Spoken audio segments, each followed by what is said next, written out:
Good evening, I'm Doug Lund.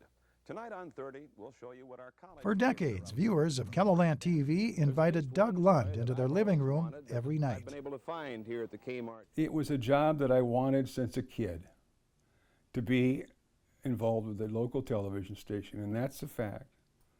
And then to get that opportunity and to be reasonably successful at it, well, it just doesn't get any better than that. This is your TVs were a rarity when Doug was a boy. We grew up in Volga, South Dakota, and we had, our first TV was in, I want to say 1953. That's when I think KELO really kind of went on the air. So we had a full-time station to watch, and I was shocked that my dad went ahead and invested in a television set, but turns out he loved it too.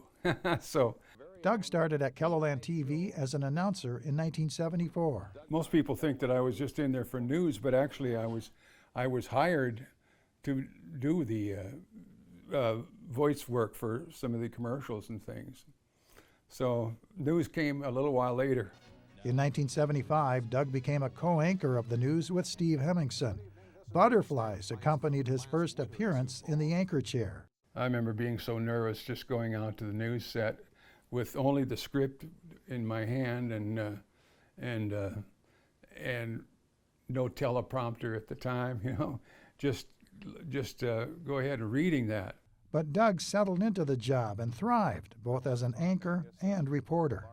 Working with the likes of Dave Dedrick and you know, Hemmingson and Leo Hardig and all these guys over the years, they were my idols kind of growing up, you know, and having a chance to work with them was just so satisfying to me, I can't tell you. Doug's feature stories, called Lund at Large, were a popular addition to the newscasts. As soon as I saw that opportunity and I was going to be doing stories like this, I don't think nobody knows this but you guys right now, but I just jumped on Lund at Large right then and took off with it. So The election is still over a year. Doug retired from the newsroom back in 2006. He witnessed a lot of changes through his 3 decades on the job, shifting from film to videotape to digital and the internet. But one constant remained amid the evolving technology.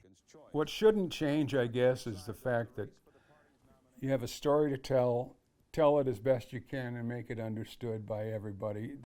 Doug returned to his announcing roots after his retirement.